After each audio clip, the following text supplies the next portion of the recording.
This bakery, on the outside, it says Social Enterprise Bakery. Yeah. What does that mean? So we're a not-for-profit.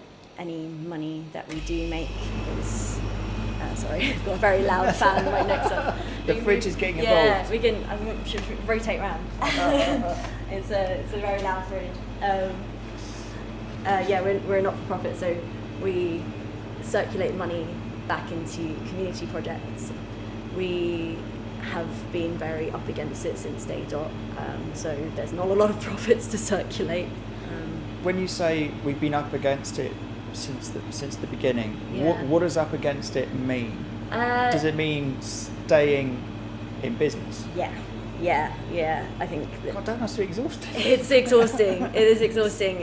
I was chatting with a friend earlier who's also in food, and will commonly refer to it as like clinging on by the fingernails. Like I think that everybody in the food world is feeling the pinch and the loss of kind of profits, and for us, when our margins are already quite narrow because of the kind of ethics that we put in place from the beginning, like we are really careful with where we buy our food from, we pay our staff right, we do everything as ethically as possible. That comes with a cost. It's pretty killer. It's pretty killer. Yeah. Are you the boss? Yeah, I am. Yeah. So it falls on your shoulders. Falls on my shoulders. Yeah. Have your shoulders got broader as the time has gone on? Yes and no. I think it's been very up and down. I think I've hit quite a good work-life balance with it, but it's definitely come at a cost, and at the moment that cost is to the admin side of it. I'm assuming that one of the things that also keeps you going and keeps you buoyant is the people that you work with, the people who come to buy goods. If this is a people-focused kind of business, that will cheer you up when things are difficult. Yeah, totally. Like that's human interaction. Yeah, that's kind of what it's life-giving. You know, like people coming through the door and being enthusiastic about what you're doing, and even if they don't know like the broader picture of it, just being enthusiastic about food is special. Yeah. Because it's a nice day. Can we sit outside? Yeah, I'm just thinking outside. that the fridge is getting so involved in the conversation. Yeah, that's so fine. It's very chatty. And also, I can be your excuse to not do emails for a few minutes. Well, I've done 2, which is a record in half an hour. So. And when you talk about doing emails, what does that mean? What are you replying to? What do you get like general inquiries, newsletters that might have feeding on them. And then just any kind of interest, basically. We get quite a lot of messages from people who are either looking for work or looking for work experience, but we're quite a limited space, and my time's really limited. We're at the end of a small, what would you call it, a trading estate? Yeah, yard. I mean, there's someone fixing bikes across the way. Yeah. I can hear someone practicing a guitar upstairs. There's other studios around. There's lots of different small businesses here. But I found you by accident. Yeah, I think just by cycling around. Most people do. Does that matter, the place that you are? Would you like to be more prominent? Would that make a difference? I mean, is it about generating more business or not? I'm not sure. Yeah, being more prominent, I think, definitely would make a difference to our day-to-day income, but it's pretty special, this corner of Hackney Wick, I think, because there's been so much development in the last 10-15 years. The areas of Hackney Wick that used to look like this and more these kind of creative co-working environments are disappearing. And even this building and this yard, it's got a limited timeline. I mean, we have 2 or 3 more years before it's knocked down. Oh, really? Yeah. Oh, so you know that the building you're in is actually going to disappear in a couple of years? Yeah, so all of the older buildings in Hackney Wick have annual rolling leases. And that's because the entire area is up for development. it's going to be the thing is, this area is going to be a huge dormitory. Yeah, basically. Because it's block after block after block coming up. Yeah. I didn't realise this area was going too. Yeah, it is, and it's a shame goodness. because it's just like the tale of all the time, isn't it, for like gentrification, where artists and creatives move in because it's a cheaper area. It becomes a bit cool because all the artists are there, developers catch wind, they build something, and then it eventually pushes out the kind of creative community that were existing there in the first place. And the money comes in. And the money comes in, but then anybody who was coming into the area because of these like kind of creative independent businesses will be sadly disappointed to realise that actually they're not going to be there in a few more years. Like it's How long have you been in this area? Or been connected to it? 6 years. Oh, sorry, we're actually closed today. Oh, really? Yeah, sorry. Somebody hungry for your sourdough. Nothing doing today. Yeah, sadly. Sorry, 6 years. Yeah, so up until last week, I had a growing space on Fish Island, and then When you say growing space, what, a place where you actually grew plants? Yeah, I had it was like a dilapidated merchant yard car parking space, which I built a load of raised beds on, and I used it to compost and just grow herbs and flowers. But I also co-owned another bakery before this one, which was also in Hackney Wick. But that was in a temporary building, so that building is the one that's opposite the station, which is nearly finished now. It's like so again, a big building came, and that had to stop. Yeah, so we knew it would be a temporary project, so we knew we'd have it for 2 years max, and it didn't work out as a partnership anyway. So actually, I left to open half before the project finished. Okay, so you learned something from that first bakery. Yeah. You couldn't continue it in the same way with the same partnership that you had going on, but you had enough knowledge and energy to go, I could do this in a different way. Yeah. Just like a couple of blocks away. Yeah, exactly. That must have been an interesting kind of like, it must have been exciting. It was very exciting. It was very challenging. I kind of had put all of my savings into the first one and lost them all. And so, oh, no way. Yeah. Oh, my goodness. Oh, my goodness. Yeah. So that's huge. It's pretty huge. So we had to crowdfund to do this one. I think the thing that made me want to continue was that we had set out with so many kind of goals in mind and hadn't really even scratched the surface on them. But I think I'd say half is a more radical version of what we had there. So Hearth is the name of this bakery? Yeah, Half is the name of this bakery.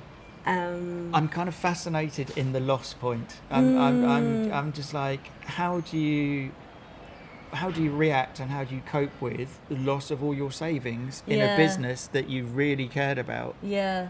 I mean, first of all, how did it come about? Was it a slow realisation, or was it a one day it happened? It was a slow realisation, and again, it was just from not being in the right partnership. I think I definitely am one of those people who looks at stuff and goes, everything happens for a reason. And one of the benefits of working there and having that space is that all of the original team who came to Bath with me were from the old place, and I would never have met them had it not been for that. So going all in with your money was a risk. You knew it was a risk. Yeah, I did. With the first bakery. Why did you go in with all your money? I just before COVID, I was going to set up something. So I used to live in South London, and in 2019, I was going to set something up, and it fell through right at the last minute. But that was, a good thing. The building was falling apart, and I was basically warned against it. So I pulled out of it, and then the pandemic happened, and I met my ex-business partner because he ran like a small micro bakery version of what we then built on, like round the corner from my growing space, and we just got chatting one day. So so at that point you were growing plants. He was running a micro bakery. Yeah. You put your skills together and said we could do something with this. Yeah, exactly. Yeah. But you still went all in. Still went all in.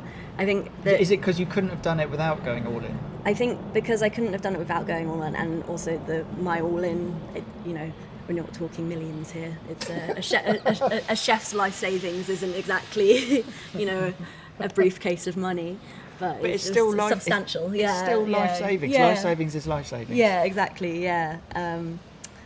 Do you, any regrets? I suppose is what I'm waiting for you to say. I mean, are you saying, would you do it again? I don't know, actually. I don't. It's going to sound pretty crazy to say yes, I would. And there's a lot of things that I would do differently were I given the opportunity to do it again, which I think it's just the beauty of hindsight. But that I think I probably would, just for the things that came out of it that weren't money. Yes, money's great. It's quite helpful. Our landlords definitely love it. Love it at least once a month, I've heard.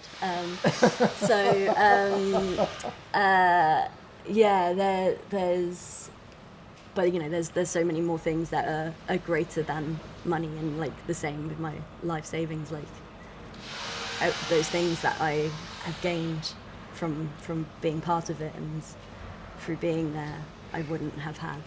Is there also a certain, if you've lost everything, there's a certain strength in knowing that it's not the end of the world? Yeah. Have you oddly gained a certain resilience or a certain freedom through knowing that actually you can lose everything and still live? Yeah, for sure. And I would say, even before this, that I was quite a resilient person in general, and there's definitely this kind of defiance in me that makes me push forward. But it's almost freeing in a way. It's crap because I'm going to be in debt for the rest of my life, but there's a freedom in that loss. I don't really know how to describe it. It gets to a point where you're like, can't really get much worse than this, so it's fine. The only way is up. The only way is up from here, exactly. You can't go down further. Yeah, exactly. It's yeah. You mentioned that you were a chef. Yeah. Tell me about chefing life versus what you're doing now. My very basic understanding is it's quite high pressure. Yeah. And it's kind of you're all in, and it takes a lot of energy to be a chef. Yeah, it does. It's high pressure. It's definitely a lot of energy. And I love it. And I do daily miss kind of chaotic kitchen spaces. But I think it's very instant gratification, this kind of completion of jobs. Tickets come in, you complete it, send it out, and then you might even get a compliment sent back to you. It's just this very quick turnaround of workload, which is very satisfying to see. Yeah, it's a slower pace here for sure, and I think that really benefits what we're trying to do. A lot of what we're trying to do in the kitchen is rectify and find a way through some of the more archaic practices of the hospitality world, and see if we can create some kind of model that we can offer out. So our kitchen space is really open, and everybody has a voice, and we practice non-violent communication. Well, that's good. Yeah, exactly. It's always nice to be in a non-violent communicating place. Exactly. Yeah, and no knife throwing. There's no knife throwing. Yeah, there's no knife throwing. There's no hot pan handling. Is what you're building here in reaction to some of the practices you experienced as a chef, or is it just to do with your character and this actually works and I think this is the best way of working? Just because I assume that commercial chef space is quite shouty. Yeah, it's both. And quite hierarchical. Yeah, it's a reaction from both. I think it's definitely how I prefer to work, and but also having worked in some places where it does just have this very toxic energy, and seeing how quickly you churn through people and they become just this figure on a spreadsheet, and then you just need to hire a new one. So is there quite a high turnover in commercial kitchens? Yeah, there's a high turnover in commercial kitchens, and normally that would be my my warning sign for somewhere.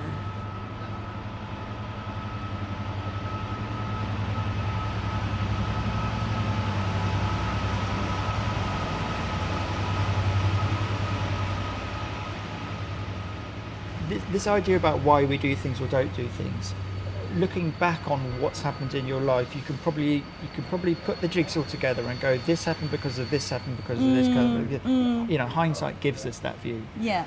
But if you look the other way, why did you become a chef? What, is there a lot of chance and circumstance in your life, or is there a lot of planning and determination to reach a goal? I think it's a mixture. I think it's definitely determination and circumstance. Like I'm from quite a big family, and I used to really like cooking for them from quite a young age. Are you the oldest? No, I'm second oldest. That's nice. That's nice to be Yeah. the one that does the cooking and Yeah. providing and giving. Yeah, for sure. Most of us didn't think like that when we were kids. No. We were just like, who's feeding us? Yeah, where's my dinner? No, I always used to quite like cooking from quite a young age. I'd say like 10-ish. And I also I struggles with communicating quite a lot as a kid, and like to live in my own little world. So this was kind of my way of communicating, I guess, and still is. Like, So sort of creating and giving or selling or producing food is your communication. yeah, I'd say so. That's nice. Yeah. I heard someone once talk about an older parent and the fact that he buys a croissant for his wife every day, and that's his way of showing his love That's very sweet. to his wife. Whether that's what she interprets it as is another matter, but it's that whole idea of some people using food as and some cultures putting a great emphasis on food as part of a communication. Yeah. You know, let me shower you with food because that's my way of showing hospitality or whatever it is. So it's all you've always known that food's been your way of communicating. Yeah, for sure. And I mean, from like quite a young age, it was also my release and my escape, and so it all kind of bubbled into this like package where I could show the people I love that I love them, whilst also escaping. What, escaping from them into the kitchen? Escaping from myself, I think. The whole. Did you ever tell people you loved them as you were giving them the food, or is that not it? Yeah, I don't think I've ever put a plate down in front of someone and gone, "I love you," and plonk, here's your food. Here's your mashed potato. Yeah, exactly. Beans and gravy, and I love you. In the shape of a heart. Yeah. I don't. I don't think I have. I mean, I do say I love you to my family. Like that's not an issue. But like I think, it's definitely like having those. It's kind of like the story you were saying about the man and the cross, and there's ways of showing your love and affection to people on a daily basis, which kind of transcends any kind of verbal communication. And yeah, it's definitely one of them. So we've got a meal in front of us. You're going to do the cooking. From the moment you start cooking, and you know that you're going to provide it for certain people, what gives you the greatest joy? Is it the putting it on the table? Is it the creating bit? Is it the planning bit? Is everything wrapped into one process where you just go into the zone? Yeah, I'd say it's all kind of wrapped into one for me. There's definitely, I think a lot of people get quite intimidated by cooking for other people. Totally. I think that most people would say, I find it very stressful. Yeah, exactly. Yeah, But that's never been an issue for you. It's never been an issue for me. I would say I actually would find it the opposite. Like I find it calming, and even if it's on scale, I find it calming. That's magic. Yeah. It's very. There's like some soothing problem solving going on, and you know that I love. I love problem solving, and I love being creative, and I love to feed people. So it's all good things in my head. You were kind of made for it. Yeah. I guess so. Yeah. Is it all you've known? Have you tried branching into different kinds of work to see what they're like, or have you stayed with food all the way from when you were a kid? I more or less have stayed with food. So I got my first job when I was 11. And then... Impressive.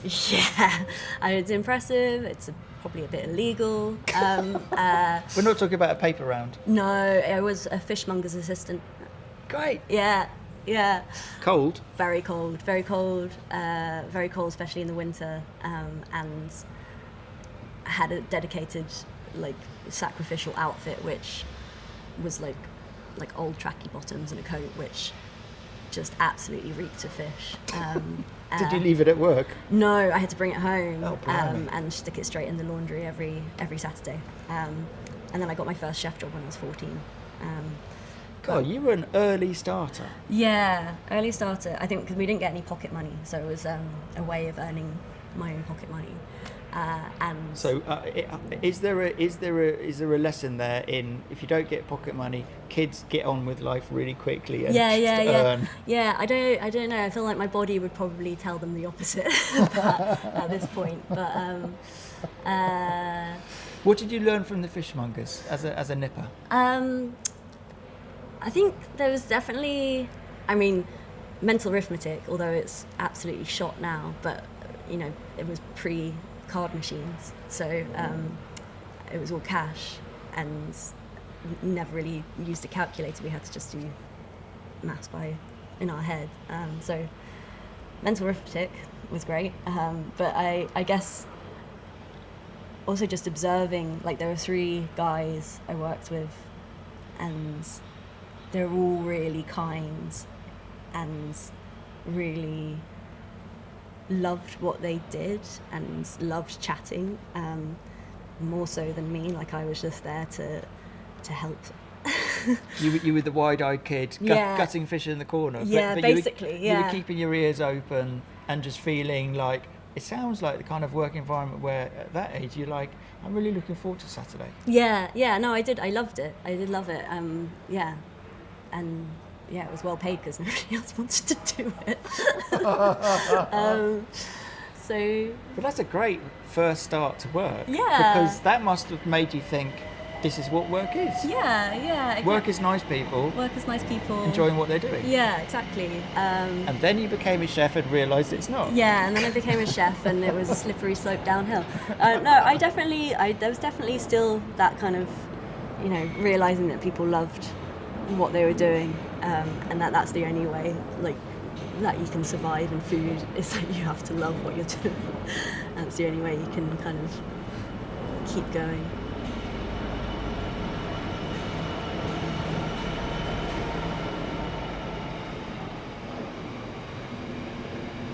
I've always really liked working with bread. I never thought I'd do it as a full-time thing, but I love bread because it's maths, and I really enjoy maths, and I really enjoy that kind of data collection side of it. Like, it's very interesting.